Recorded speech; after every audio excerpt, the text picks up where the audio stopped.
आज मैं आपको एक टेस्ट बता रहा हूं, ल्यूकास टेस्ट। ये बहुत ही इंपॉर्टेंट है आपके बोर्ड एग्जाम के लिए भी और आपके कॉम्पिटिटिव एग्जाम्स के लिए।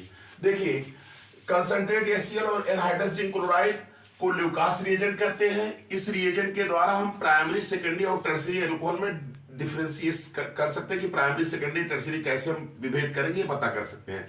तो देखिए कैसे, अगर टर्शियरी अल्कोहल है, ल्यूकास रिएजेंट से अगर ट्रीट करेंगे तो ये टर्बिडिटी तुरंत दे देगा, तुरंत टर्बिडिटी आ जाएगी। तो tertiary alcohol concentrate HCl zinc chloride के प्रेजेंस में देखिए ल्यूकास रिएजेंट है, टर्बिडिटी इमीडिएटली तुरंत आ जाएगा। और सेकेंडरी जो है टर्बिडिटी 5 मिनट में देगा और प्राइमरी अल्कोहल रूम टेम्परेचर पर टर्बिडिटी नहीं देगा। को एक कॉन्सेप्चुअल क्वेश्चन बता रहा हूं, बहुत ही इंपॉर्टेंट है, आपके बोर्ड एग्जाम में आ सकता है। देखिए आपको आसानी से समझ में भी आ जाएगा। जैसे क्वेश्चन आ गया आपके बोर्ड एग्जाम में, phenol is more acidic than alcohol भाई, ऐसा क्वेश्चन आ गया तो आप कैसे इसको लिखेंगे, कितना लिखेंगे, तो देख लीजिए। एसिड्स क्या होते हैं? प्रोटॉन डोनर होते हैं। यहां देखिए मैंने लिखा है फिनाल ज्यादा एसिडिक होता है अल्कोहल से। क्यों?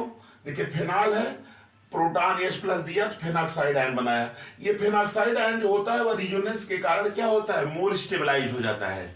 जबकि अल्कोहल जब प्रोटॉन देता है एल्कोक्साइड आयन बनाता है और ये लेस स्टेबल होता है, यहाँ रिजोनेंस पॉसिबल नहीं होता। यही कारण है कि फिनाल जो है ज्यादा एसिडिक होता है। मैंने लिख दिया है कि after proton donation phenoxide ion is resonance stable, hence whereas alkoxide ion less stable, hence phenol is more acidic than alcohol. तो ये आपका एक्सप्लेनेशन है इसका। क्वेश्चन बता रहे हैं जो कि बोर्ड के लिए बहुत ही इंपॉर्टेंट है। और कंसेप्चुअल क्वेश्चन क्या है? Which is stronger acid, phenol और क्रिसाल? फिनाल और क्रिसाल में कौन स्ट्रॉन्गर होगा? ये क्वेश्चन आपके एग्जाम में आ सकता है, एक्सप्लेनेशन करने के लिए दिया के जाएगा। तो देखिए फिनाल है, क्रिसाल 3 प्रकार का होता है, O क्रिसाल, M क्रिसाल और P क्रिसाल।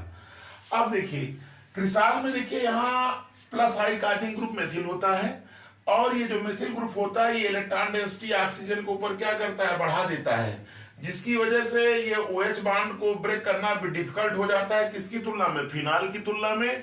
इसीलिए जितने भी क्रिसाल होते हैं वो वीक एसिड होते हैं। किसकी तुलना में? फिनाल, या phenol is stronger acid than cresol. देखिए मैंने लिख दिया है, due to plus I effect of CH3 group electron density in the OH bond is increases, therefore it becomes difficult to break the OH bond as compare to that in phenol, hence all crisal are less acid than phenol or phenol is stronger acid than crisal।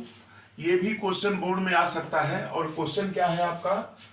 Which is steam volatile, ortho nitrophenol और para nitrophenol, give reason इसका पूछेगा।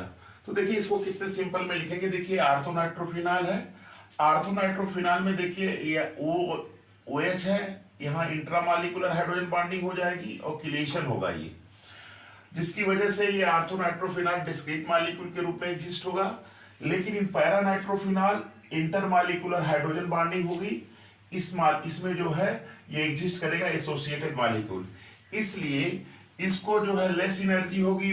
Volatile के लिए आसानी से volatile हो जाएगा, para nitrophenol आसानी से वोलेटाइल नहीं होगा। तो देख लीजिए, in ortho nitrophenol intramolecular hydrogen bonding takes place and hence exists as discrete molecule, as result less energy is needed to convert into vapors, hence O nitrophenol is more steam volatile than P nitrophenol which is used as a associated molecule due to intermolecular hydrogen। ये question देखिए आपका बहुत important question है। और question क्या है कि which is steam volatile, ortho nitrophenol और पैरा नाइट्रोफिनॉल, गिव रीजन। इसका क्वेश्चन ऐसे आएगा एग्जाम में। तो देखिए आर्थो नाइट्रोफिनॉल और पैरा नाइट्रोफिनॉल में, आर्थो नाइट्रोफिनॉल में इंट्रामॉलिक्यूलर हाइड्रोजन बॉन्ड है जिससे यहाँ किलेशन हो जाएगा और ये एग्जिस्ट कैसे करेगा? डिस्क्रीट मॉलिक्यूल के रूप में। और यहाँ पैरा नाइट्रोफिनॉल में जो है इंटरमॉलिक्यूलर हाइड्रोजन बॉन्डिंग होगी जो कि एग्जिस्ट करेगा एसोसिएटेड मॉलिक्यूल, इसलिए आर्थो नाइट्रोफिनॉल जो होगा वह स्टीम वोलेटाइल होगा in comparison to para nitrophenol. यहाँ पे देखिए लिख दिया है, intramolecular hydrogen bonding takes place, hence it exist as discrete molecule, as result less energy needed to convert into vapours, hence O nitrophenol is more steam volatile than P nitrophenol which exists as a associated molecule due to intermolecular hydrogen bonding।